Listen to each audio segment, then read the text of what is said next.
Le sociologue Jean Viard est en ligne avec nous depuis le Vaucluse. Bonjour Jean Viard.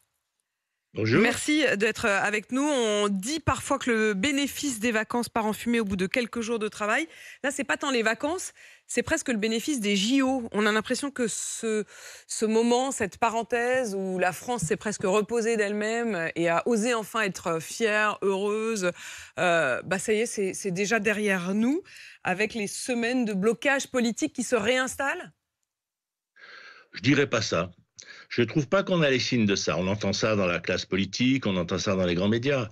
Mais si vous voulez, les JO nous ont donné un punch incroyable et je veux dire, et une image de la France extraordinaire qui va nous aider en matière économique, etc., touristique, culturelle et tout. On est encore là-dedans. Après la politique, moi je vais vous dire, ce qui se passe, ça me fait plaisir.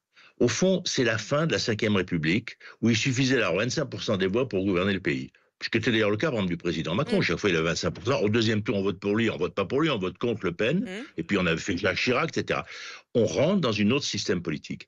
La question, c'est pas de pleurer toute la journée. C'est de dire, il faut effectivement qu'on aille vers un système proportionnel aux élections, sur base régionale, et que les partis discutent entre eux pour voir qu'est-ce qui est essentiel, qu'est-ce qu'ils peuvent négocier. Personne ne veut négocier. Si on ne veut pas négocier, on n'y arrivera pas. On va avoir un gouvernement technique. C'est pas grave. La question, c'est qu'est-ce qu'il va faire? Si on fait un grand système de réforme électorale, si on base les élections proportionnelles sur les régions, pour que les régions soient au cœur de notre système politique, si on remet à plat la protection sociale. Vous savez, vous lisez par exemple le dernier livre d'Antoine Fouché, qui est absolument remarquable, qui est un des grands spécialistes du sujet.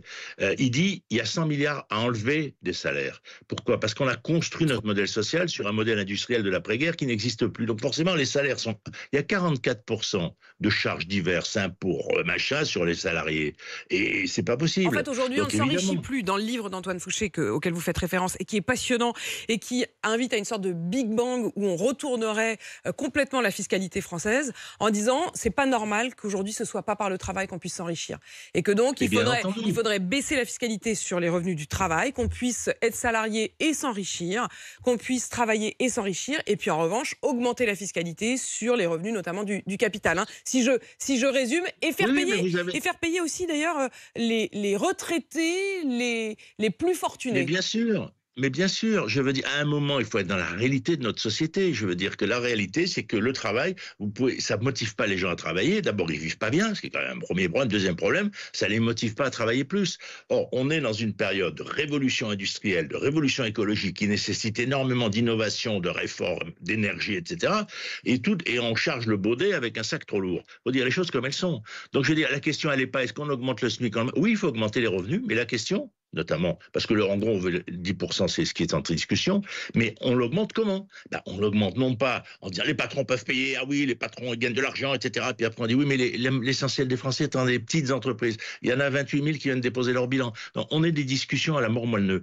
Les gens sont pas assez payés, notamment, excusez-moi de vous le dire, les femmes à temps partiel, Bien et sûr. notamment parce que c'est quand même le cœur de la pauvreté. Hein. Bien C'est sûr. pas que la question du SMIC, c'est la question des temps partiels féminins, qui est le cœur du pauvre. Bon, donc ça, on le sait. Oui, Fouché, Antoine, vous avez raison, son livre, je trouve qu'il est tout à fait remarquable. Et Donc, ça veut dire je qu'on a cite des le titre de son livre pour qu'on ferme Allez-y. cette page-là, mais je trouve ça très important. Ça s'appelle Sortir du travail qui ne paye pas. Et c'est donc d'Antoine Fouché. Il y a une autre chose que vous avez dit, Jean Viard, à l'instant, c'est la question que, bon, s'ils n'arrivent pas à se mettre d'accord, tous, pour un compromis, pour une coalition, eh ben alors, il y aura un gouvernement technique et technique en haut.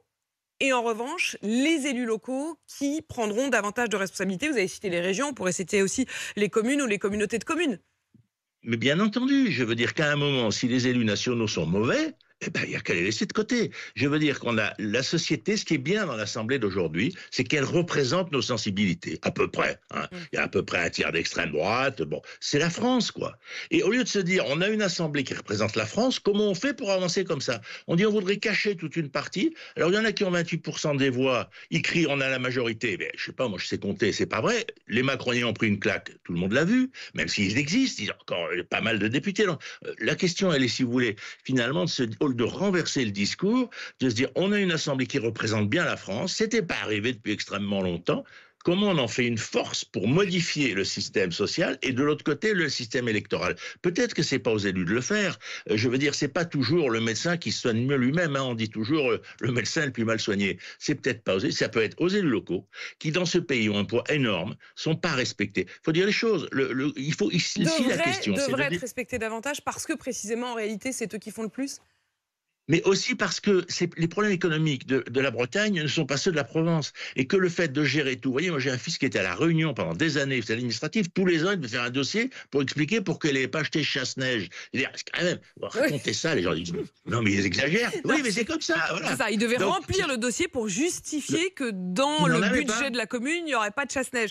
Il n'y aurait pas de chasse-neige. J'en viens à rester avec nous. Il y a Florent qui voulait intervenir aussi au 32-16 et en dialoguer avec vous. Il nous appelle de Roubaix.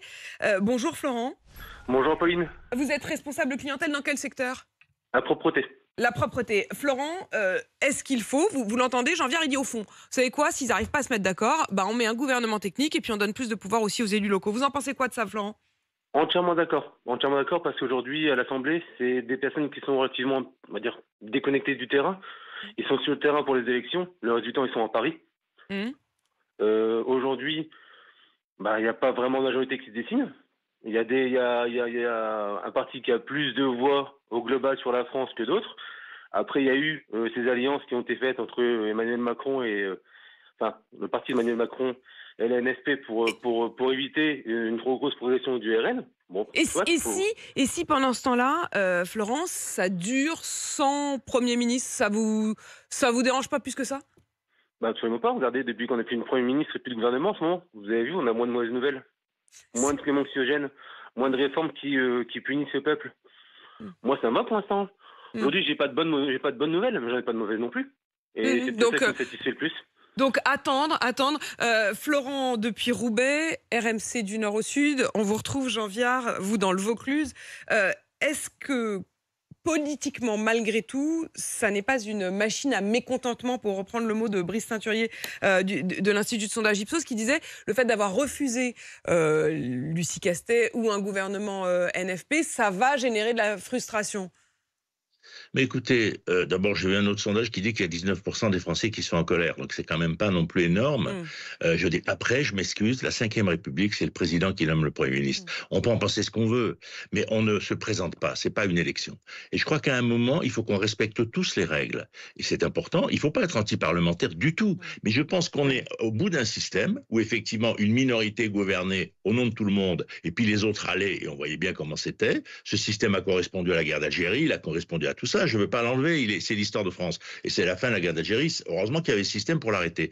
Mais si vous voulez, aujourd'hui, on n'est plus là-dedans. Regardez les sociétés autour de nous. Ils mettent 2 mois, 3 mois à faire un gouvernement. Regardez en Belgique, il n'y en a pas. En Allemagne, je ne sais plus combien il a fait de jours. En Angleterre. Donc, je veux dire, oui, il faut négocier, mais pas négocier sur des... Au fond, nous étions presque de plus en plus isolés dans notre système. On pourrait aussi mentionner l'Espagne, qui se retrouve parfois avec un parti qui arrive premier, mais qui finalement ne fait même pas partie du gouvernement parce que les autres se sont mis d'accord contre lui. Mais oui, c'est pour ça que le rôle de gens comme moi, qui ont une certaine influence dans le débat d'idées, c'est de dire oui, allons vers les compromis. Oui, disons qu'est-ce qui est premier. Oui, ce qui est premier, c'est de changer le système électoral pour faire une proportionnelle royale. Oui, ce qui est second, c'est de modifier effectivement la base de l'ensemble des charges sociales qui pèsent que sur le travail, qui l'écrasent, alors qu'il y a de plus en plus de retraités, que la consommation, et que sans doute on peut augmenter la flat tax de 30 à 36%. Un mot sur ces questions sociales, justement, avec vous, Jean Viard, puisque votre dernier livre, vous l'avez écrit avec Laurent Berger. Laurent Berger, l'ancien leader syndical. Le titre de votre livre, c'est tout un programme, c'est pour une société du compromis. C'est ce que vous venez de nous dérouler à l'instant précisément. Est-ce qu'il faut travailler davantage avec les entreprises, avec les partenaires sociaux, avec les gens comme vous, qui effectivement, comme vous le dites, avaient un autre regard? Mais bien sûr, attendez, les gens, ils ont confiance en quoi? Dans les entreprises. Quand vous demandez aux gens en quoi vous avez confiance, il y en a presque 80% qui disent dans les entreprises. Il y en a 15% qui disent dans les politiques. Une société, c'est pas que des politiques. C'est des ONG, c'est des associations, c'est des collectivités locales, c'est des entreprises. Et en plus, la confiance dans les entreprises a plutôt augmenté avec la grande pandémie. Pour ça, le discours d'affrontement capital-travail des années 50, c'est incroyablement dépassé. On a plusieurs piliers. Je vais vous dire le cœur du livre avec Laurent Berger. C'est de dire le monde change tellement vite que c'est pas la radicalité. Le monde est radical. Le réchauffement climatique, regardez les nouvelles que vous donnez tous les jours. On va se lancer dans cette grande bataille climatique. C'est urgent. On le fait. On fait déjà des tas de choses. Mais il faut qu'on accélère. Tout le monde le voit bien. Donc, si vous voulez, on a des enjeux majeurs. Ça, les migrations. Parce que si on n'a pas une politique en Afrique, les gens, ils ne cesseront pas mourir. On met peut-être 2,5 milliards. Donc, soit effectivement, le réchauffement climatique, on les aide à produire de l'énergie, à modifier leur agriculture, etc. Soit ils vont venir chez nous. Vous voyez, tout ça, c'est pas. Donc, il y a des enjeux majeurs. Mais le monde est radical. Mais quand le monde est radical, il faut justement se mettre ensemble pour discuter pacifiquement entre nous. Parce que si on veut être radical face à la radicalité, c'est l'explosion. Le monde est radical, ne le soyons donc pas.